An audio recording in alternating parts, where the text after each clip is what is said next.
Assalamualaikum. Waalaikumsalam.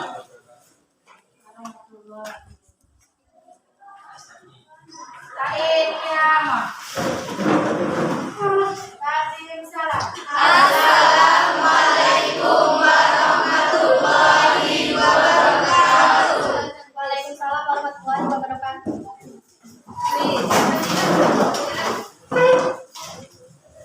Hadir semua hari ini? Hadir. Bagus ya, bagus. Sebelum memasuki pembelajaran, ada yang sudah kenal sama Ibu? Belum. Betul perkenalan? Betul. Oke, perkenalkan nama Ibu Elsa Mailina. Saya di sini sebagai pengganti sementara dari Ibu Ani karena beliau sedang ada keperluan. Jadi sementara ini kalian belajarnya sama Ibu. Ya, Bu. Ada yang ingin ditanyakan lagi? Ibu rumahnya di mana? Di Gajah Mati. Udah? Berapa? Umurnya berapa, Bu? Umurnya 21 tahun. Udah, Bu. Bu, Ibu kuliahnya di mana? Kuliahnya di Univ Bengkulu. Yaudah, Bu. Ya, Bu, lanjut, Bu. Oke, sekarang langsung saja masuk ke pembelajaran ya. Ya. Bu, kemarin materinya sudah belajar sampai mana? Bab 1 habis, Bu. Sudah selesai? Berarti kita sekarang langsung ke bab 2 ya. Ya, Bu. Bab 2 itu ada sumber hukum Islam. Nah, di dalam sumber hukum Islam ini ada yang namanya mutafak nih.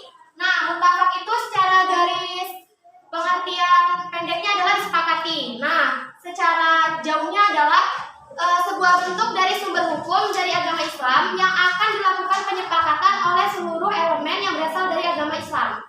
Jadi, sebuah sumber hukum ini yang ada di dalam agama Islam, di dalam mutafak ini ada 4. Al-Quran, Al-Hadis, Ijma', dan Qiyas. Nah, materi yang akan kita jelaskan atau kita pelajari kali ini adalah Al-Quran. Nah, yang pertama ada pengertian Al-Quran. Sebelumnya kalian ada yang tahu nggak Al-Quran itu apa? Pedoman, Bu. Pedoman kita, Bu. Ya, benar, pedoman. Kitabnya Islam, Bu. Secara bahasanya, ada yang tahu nggak? Catatan ada tuh. Firman Allah yang diturunkan kepada Nabi dan Rasul. Ibu benarkan ya, cara bahasanya yaitu Al-Quran adalah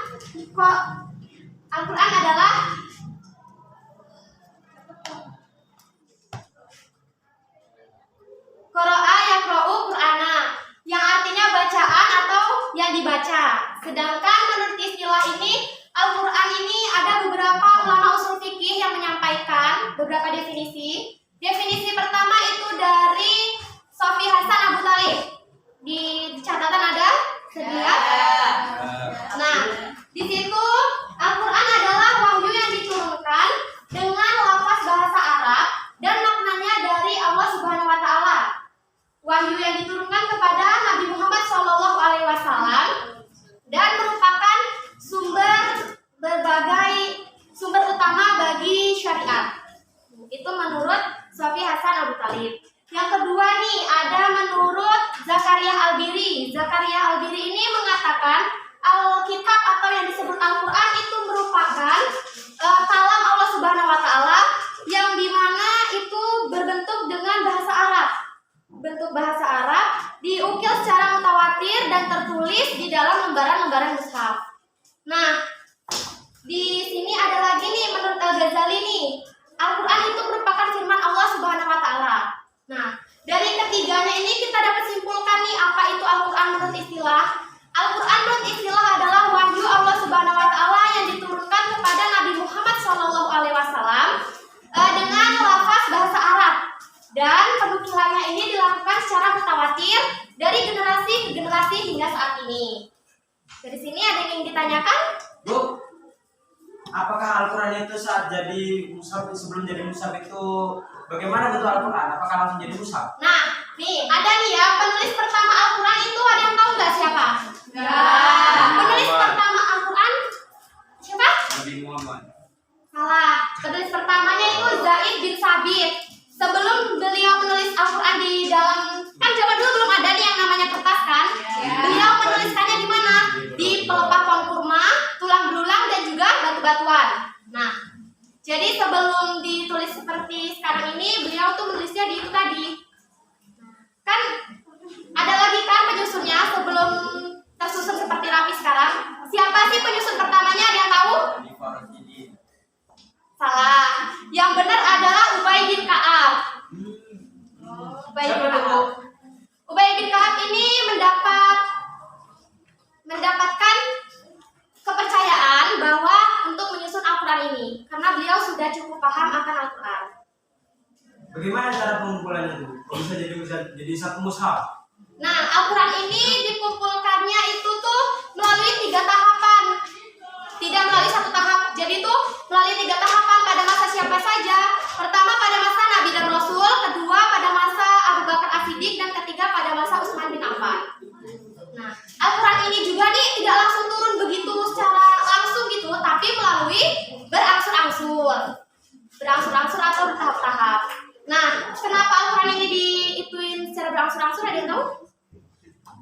Enggak. Apa tuh? Kenapa tuh? Karena wahyunya itu datang begitu berangsur-angsur enggak. Karena kan Nabi dulu tuh belum bisa membaca dan menulis.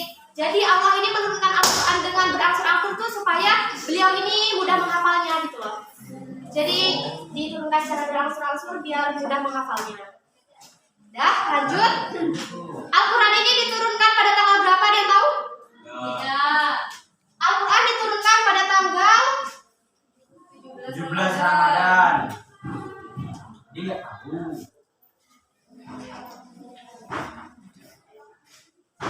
Nih, Al-Quran diturunkan pada tanggal 17 Ramadan 610 Masehi. Di mana Al-Quran ini pertama diturunkan? Di Mekah, tepatnya di Mekah dan Madinah pertama kali.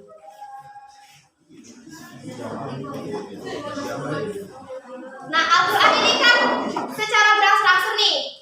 Ada yang tahu nggak berapa lama diturunkannya? Selama 22 tahun, 2 bulan, 22 hari. Oke, bagus. Siapa namanya? Nisa. Beri Selamat tepuk tangan buat Nisa. Nisa. Bagus, selama 22 tahun, 2 bulan, 22 hari. Nah, ada yang ingin ditanyakan lagi? Nah, sekarang gantian Ibu yang bertanya ya. Iya, Bu. Nah, kenapa Al-Quran ini nih bisa diberi nama Al-Quran? Ayo, ada tahu? Nggak tahu, Bu. Kenapa, Bu? Kamu nggak baca catatan? Al-Quran ini bisa diberi nama Al-Quran karena kitab ini nih berisi bacaan atau Quran yang di dalamnya ini nih menghimpun seluruh kandungan-kandungan ajaran inti-inti kitab sebelumnya. Jadi itu kenapa dinamakan Al-Quran. Bu, mau bertanya, Bu? Ya. Apa itu yang dimaksud dengan mutawatir, Bu? Nah, mutawatir itu adalah berangsur-angsur secara bertahap-tahap. Contoh mutawatir dalam kehidupan sehari-hari itu kayak mana? Contoh mutawatir itu kan berangsur-angsur artinya. Dia tuh berangsur-angsur gitu nah mutawatir. Iya, bukan dalam seharian kita tuh gimana cara maksudnya tuh gimana? Kan diangsur-angsur. Ya, apa yang bisa kita angsur-angsur di kehidupan kita?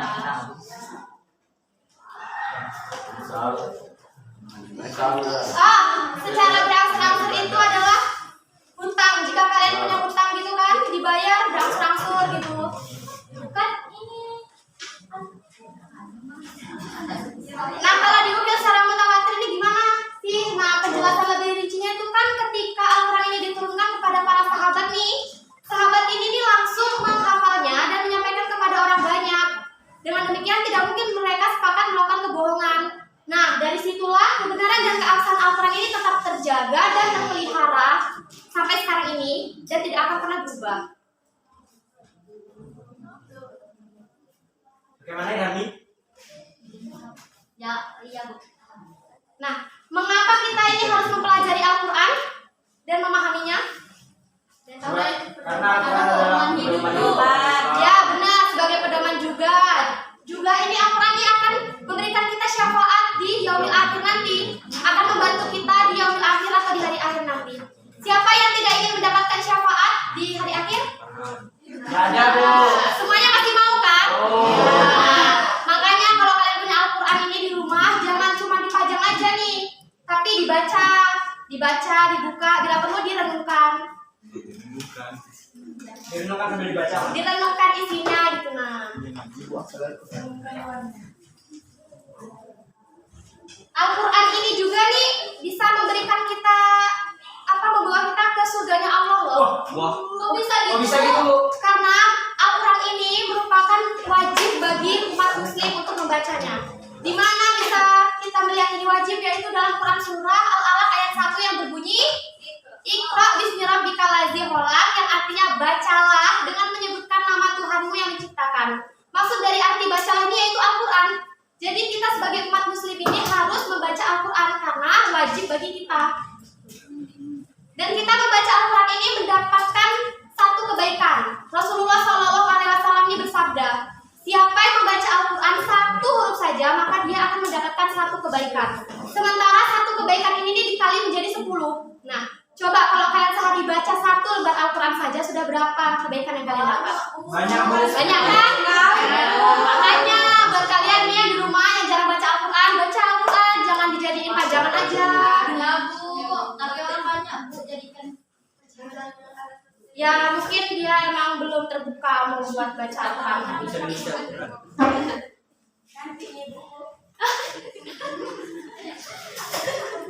Al-Quran ini dapat memberi kita manfaat nih. Nah, apa aja yang tahu nggak? Ada yang tahu nggak manfaat apa saja?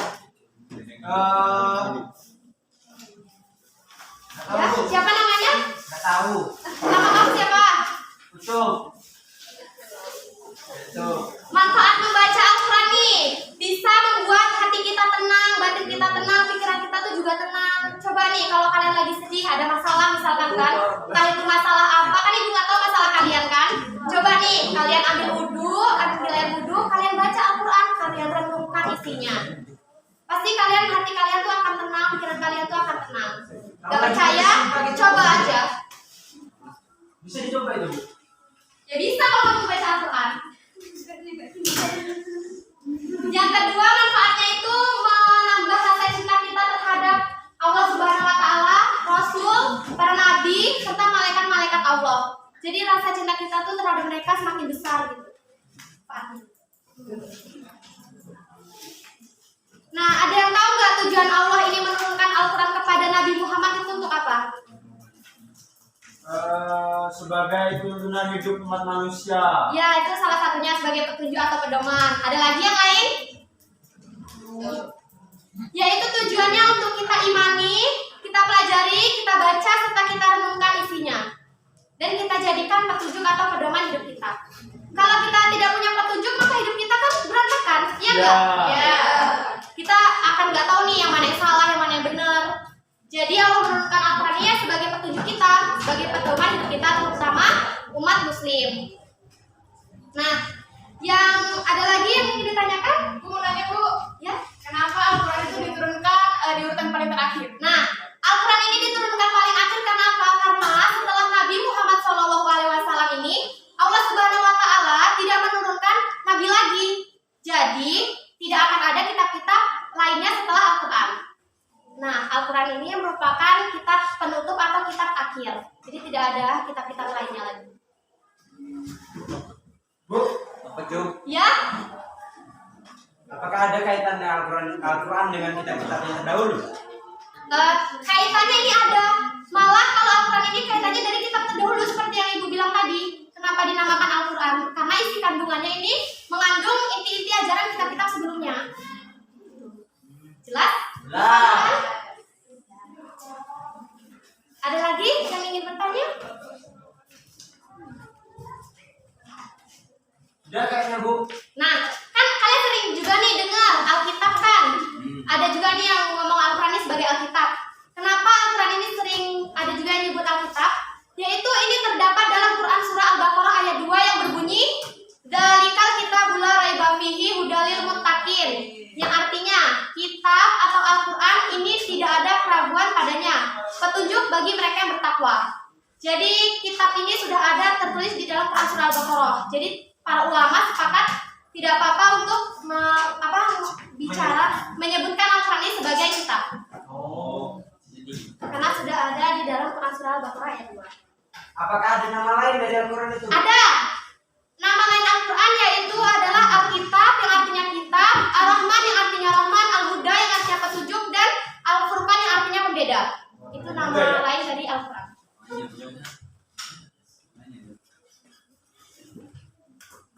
Ada lagi yang ingin ditanyakan?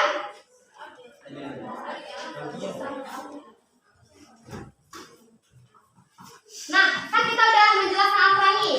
Nah, kalian tahu nggak berapa jumlah ayat, surah, dan juz di dalam Al-Quran ini? 30 Nah, itu 30. Satu-satu. Siapa? Ayo, siapa yang berani? Baca dari itu. Berapa juz, ayat, dan juga surah?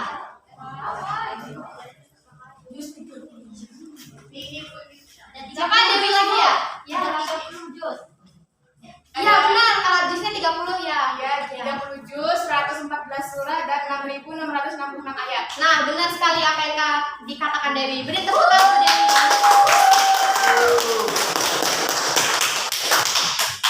Jadi, Al-Quran itu terdiri dari 30 juz, 114 surah, dan 6.666 ayat. Jelas? Ada lagi yang ingin ditanyakan? Tidak. Ya Bu. Kalau misalkan tidak ada lagi, kita lanjut nih. Mana, Bu? Next, Bu. Nah, Al-Quran ini nih penting bagi kehidupan kita. Kenapa Al-Quran ini sangat penting bagi kehidupan kita, terutama umat Islam? Ya, karena kewajiban hidup tadi, Bu. Enggak, yang lain. Ada lagi? Karena di dalamnya ini mengandung semua sumber kebaikan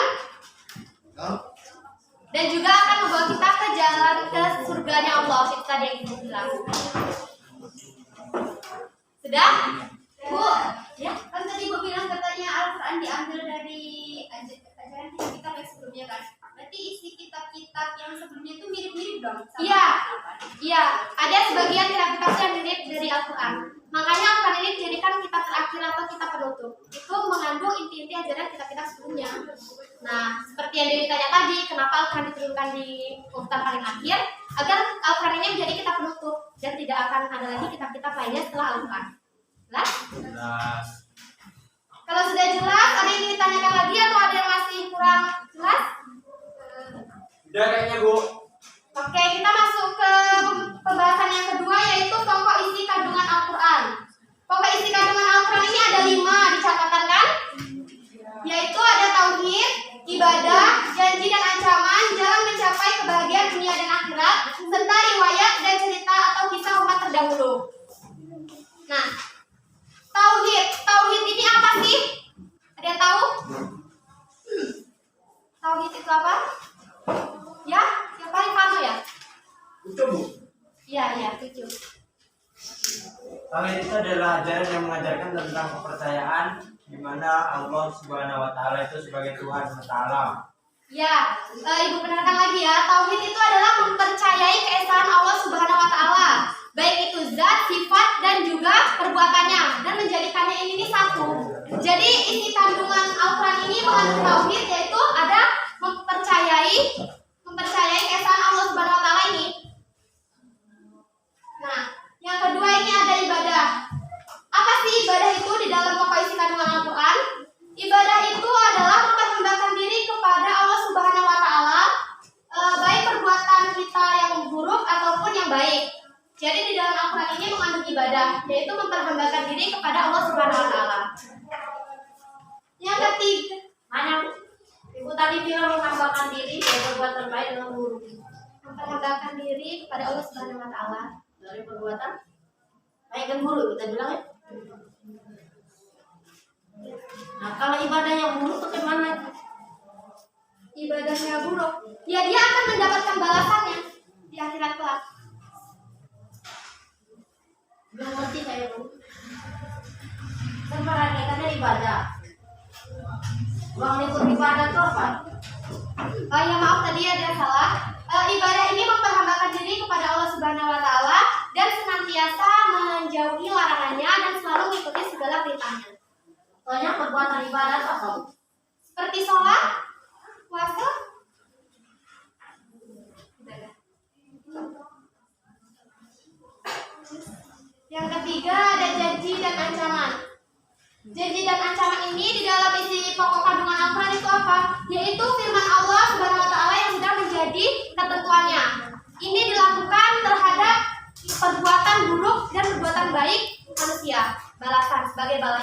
perbuatan baik dan buruk manusia. Janji dan ancaman. Jadi Bu, maksud janji dan ancaman itu apa hubungannya dengan yang bukan Al-Quran? Janji dan ancaman ini seperti firman-firman Allah gitu nah. Firman-firman Allah yang sudah menjadi ketentuannya. Seperti misalkan kita melakukan perbuatan buruk nih, pasti akan ada balasannya dan itu ada tertulis di firman Allah. Terus misalkan kita membuat perbuatan baik nih, pasti juga ada balasan baiknya, itu di firman Allah. Yang keempat ada jalan mencapai kebahagiaan dunia dan akhirat. Jelas di dalam pokok isi kandungan Al-Quran ini pasti akan membuat kita mengerti apa saja jalan mencapai kebahagiaan di dunia dan jalan mencapai kebahagiaan di akhirat. Contohnya apa tuh? Contohnya seperti mencapai kebahagiaan dunia di dunia nih, seperti kita berbagi ini tidak akan membuat kita miskin. Di akhirat juga kita akan mendapatkan balasannya. Yang kelima ada riwayat dan cerita atau kisah umat terdahulu. Nah, di dalam pokok isi kandungan Al-Quran ini juga ada isinya tuh riwayat dan cerita kisah-kisah umat terdahulu. Jadi itu ada kisah-kisah para umat terdahulu, menceritakan kisah-kisah umat terdahulu. Nah, ada tambahan lagi yaitu akhlak dan juga ilmu pengetahuan. Jadi di dalam pokok isi kandungan Al-Quran ini nih ada yang namanya akhlak. Apa sih akhlak itu? Akhlak adalah sifat yang ada pada jiwa kita, baik itu perbuatan buruk maupun perbuatan baik, tanpa adanya pertimbangan. Jadi pada hakikatnya Al-Quran itu mengandung yang 5 itu ya Pak? Bu. Iya, tapi ada tambahan lagi yaitu ilmu pengetahuan dan juga akhlak. Nah, yang terakhir kan tadi ada ilmu pengetahuan tuh. Nah, ilmu pengetahuan itu tuh apa yang di dalam kandungan Al-Quran ini? Seperti buku fikih ini kan banyak firman-firmannya nih. Nah, itu dari mana sih? Ya, dari Al-Quran ini sendiri. Dari Al-Quran ini. Jadi nggak bisa dia membuat firman sendiri gitu. Maka diambil dari Al-Quran. Udah? Masih ada yang ingin ditanyakan? Yang lain?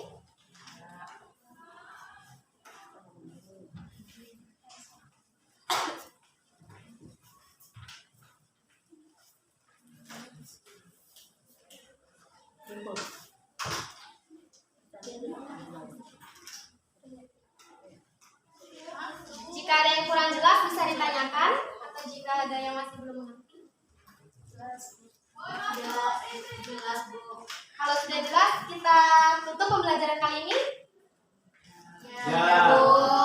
Oke. Kurang lebihnya Ibu mohon maaf jika ada kesalahan kata maupun cara penyampaian Ibu kepada kalian. Ibu minta maaf dan kepada Allah Ibu mohon ampun. Kita tutup pembelajaran kali ini. Ibu akhiri wabillahi taufiq wal hidayah. Wassalamualaikum warahmatullahi wabarakatuh.